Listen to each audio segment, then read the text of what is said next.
Here is a hook for the start of your speech on the history of the World War, designed to immediately engage your audience with emotion and curiosity. What if I told you that one bullet fired on a quiet street in a faraway city set the entire world on fire? That millions would die, empires would crumble, and the world would never be the same again. This is not just history. This is a story of choices, consequences, and the fragile thread that holds peace together. Would you like alternate versions, emotional, dramatic, or educational in tone? Asterisk sometimes. The world faces moments that are hard to understand, times when people everywhere are caught in something much bigger than themselves. The history of the World War, what many now call the First World War, was one of those times. It's not just a story about battles or borders, it's about people, choices, and how small things can lead to very big consequences. More than 100 years ago, countries in Europe were growing more proud and powerful. They were forming group teams, if you will, promising to defend each other, but all that pride and preparation made the world feel tense, like a storm waiting to break.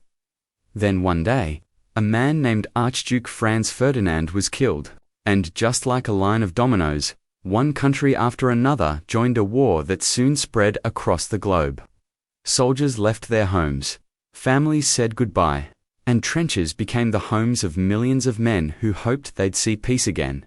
The war changed so many things: how people saw their leaders, how they fought, even how countries were shaped on the map.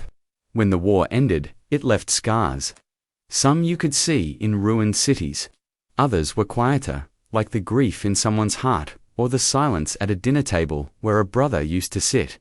But even in that sadness, there were lessons about the cost of hate, about the strength of peace, and about how much we need to care for each other, especially when the world feels divided. Remember, history isn't just about dates or places. It's about real people, people who hoped, who struggled, and who dreamed of a world where children wouldn't have to grow up with the sound of war in their ears. And that's a story worth remembering, so we can make different choices in our time. In the years leading up to World War I, Europe was shaped by a growing sense of nationalism, military buildup, and secret alliances among powerful nations. Countries like Germany, France, Britain, Austria-Hungary, and Russia were all engaged in a silent competition, not only for dominance in Europe, but also for control over territories overseas. Each nation believed in the superiority of its culture, its people, and its right to expand. This intense nationalism created a climate where even small disputes could erupt into major confrontations. Alongside this, the major powers entered into military alliances that were meant to provide security but ended up creating a rigid framework for war. For example, Germany allied with Austria-Hungary and Italy in what was known as the Triple Alliance. While France, Russia, and Britain formed the Triple Entente, these agreements meant that if one nation was attacked or entered a conflict, its allies were bound to support it, dragging multiple countries into any confrontation. The arms race also intensified during this time. Each country poured resources into expanding its military power, building larger armies, stockpiling weapons, and expanding navies, especially between Germany and Britain. This military buildup made the possibility of war seem more likely and more acceptable as nations prepared for conflict instead of trying to prevent it. Meanwhile, the competition for overseas colonies, especially in Africa and Asia, heightened rivalries among European empires. Every territorial dispute added more pressure to an already fragile political situation. The press in many countries glorified war and stoked public pride, making citizens believe that a potential conflict would be quick, justified, and victorious. This combination of national pride, secret promises, and fear of being outpaced by rivals turned Europe into a tense and volatile environment, where a single spark could ignite a global war. The assassination of Archduke Franz Ferdinand of Austria-Hungary. On June 28, 1914, in Sarajevo was the immediate trigger for World War I. He was the heir to the Austro-Hungarian throne, and his visit to Sarajevo was meant to strengthen ties with Bosnia, a region recently annexed by Austria-Hungary. However, The annexation had angered many Serbs who believed Bosnia should be part of a greater Serbia. Among them was Gavrilo Princip, a 19-year-old member of a Serbian nationalist group known as the Black Hand. While Ferdinand and his wife were traveling through the city in an open car, Princip seized the opportunity and fatally shot them. Assassination shocked Europe, but instead of treating it as an isolated act of violence, Austria-Hungary saw it as an opportunity to punish Serbia. Backed by Germany's promise of support, known as the blank check, Austria-Hungary issued an ultimatum to Serbia, with harsh demands. Although Serbia accepted most of the terms, it rejected a few key points that would have undermined its sovereignty. As a result, Austria-Hungary declared war on Serbia. On July 28, 1914, this declaration activated the alliance system. Russia, who saw itself as the protector of Slavic nations like Serbia, began mobilizing its forces. Germany, in response, declared war on Russia. Then, when Germany invaded Belgium to quickly strike France, Britain declared war on Germany. Within days, what started as a regional conflict between Austria-Hungary and Serbia had escalated into a full-scale European war. The assassination was the spark that ignited a powder keg of tensions that had been building for decades. It exposed how fragile the peace in Europe truly was and how quickly the web of alliances could pull many nations into war once one domino fell. Although the origins of the war were centered in Europe, World War I quickly spread across the globe, becoming one of the first truly global conflicts. The major European powers controlled vast empires that stretched into Asia, Africa, and the Pacific. And when their home countries went to war, their colonies and dominions were drawn in as well. Britain and France, for example, called upon their colonies for soldiers, labor, and supplies. Indian, African, Canadian, Australian, and New Zealand troops fought in battles far from their own homelands, believing they were defending their empire or hoping to earn greater autonomy. The Ottoman Empire joined the war on the side of the Central Powers, opening up new fronts in the Middle East.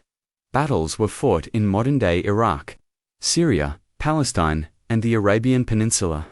The war also affected East Africa, where German and British colonial forces clashed in long mobile campaigns. In Asia and the Pacific, Japan joined the Allied powers and seized German possessions in China and the Pacific Islands. The global nature of the conflict also had a major economic impact. Trade routes were disrupted. Global shipping was threatened by naval blockades and submarine warfare, and countries far from Europe began to feel shortages and inflation. The United States, though initially neutral, traded with allied nations and supplied food, weapons, and resources. Over time, German submarine attacks on American and other neutral ships, as well as the infamous Zimmermann telegram, pushed the United States to join the war in 1917. The entry of the US added fresh troops and resources to the exhausted Allies, giving them a decisive advantage. The war's global scale meant that millions of people who had no say in the conflict were caught in its path, and its consequences reshaped societies, economies, and borders far beyond Europe. Life in the trenches during World War I was one of the most defining and horrifying aspects of the conflict. Soldiers on both sides of the Western Front lived in long, narrow ditches dug into the earth, stretching for hundreds of miles across France and Belgium. These trenches were meant to protect troops from enemy fire and artillery, but they quickly became places of immense suffering. Conditions were often muddy, cold, and cramped. Soldiers had little space to move, and during rain, trenches would flood, turning into filthy pools where men stood for hours or days. The dampness caused health problems like trenchfoot, a painful condition that could lead to infection or even amputation. Lice and rats were common, feeding on corpses and spreading disease. The constant presence of death, poor sanitation, and lack of sleep wore down even the strongest men. The noise of war was ever-present: shells exploding, machine guns firing, and the cries of the wounded haunted the trenches. Attacks were brutal and frequent. Soldiers would be ordered to go over the top, climbing out of the trenches to charge across no man's land, a deadly zone filled with barbed wire and enemy fire. casualties were high, and gains were minimal. Days of fighting might result in only a few yards of territory won or lost. Despite the horrors, soldiers formed strong bonds with one another, leaning on comradeship to survive emotionally and mentally. Letters from home, songs, and humor became ways to cope with the stress. The trench experience symbolized the grinding, inescapable nature of modern warfare and stood in sharp contrast to the heroic images of war that many young men believed before enlisting. For millions, the trenches were not just a battlefield, they were a daily struggle between life, death, and endurance. As the war dragged on for 4 long years, the cost in human lives and resources became unbearable for many nations. By 1918, the Central Powers, particularly Germany and Austria-Hungary, were under immense pressure. Food shortages, collapsing economies, and widespread unrest at home weakened their ability to continue the fight. The Allies, although also strained, had gained fresh strength with the arrival of American troops and supplies. The entry of the United States into the war in 1917 brought a psychological and material boost to the Allied forces. By the autumn of 1918, a series of successful Allied offensives began pushing the German army back on the Western Front. Realizing defeat was imminent, Germany requested an armistice, which was signed on November 11, 1918. Fighting stopped at 11 a.m. that day, and soldiers on both sides began to lay down their weapons. But the formal end of the war came with the Treaty of Versailles in 1919. This treaty, signed at the Palace of Versailles in France, was intended to prevent future conflicts, but its terms were extremely harsh toward Germany. The treaty blamed Germany entirely for the war, forced it to pay enormous reparations, and demanded territorial losses, including land to France and Poland. Germany's military was greatly reduced, and its colonies were taken away. The treaty also created new countries like Czechoslovakia and Yugoslavia and redrew the borders of Europe and the Middle East. Although the treaty officially ended the war, it planted the seeds for future resentment. Many Germans felt humiliated and betrayed by the terms, believing they were too harsh and unjust. These feelings of anger and economic hardship would later be exploited by political movements, particularly Adolf Hitler and the Nazi Party, ultimately contributing to the rise of fascism and the outbreak of World War II. World War I had far-reaching consequences that changed the world in profound and lasting ways. One of the most immediate impacts was the staggering human cost. Over 16 million people died, including both soldiers and civilians, and millions more were wounded or permanently disabled. Entire generations of young men were lost, especially in countries like France, Britain, and Germany.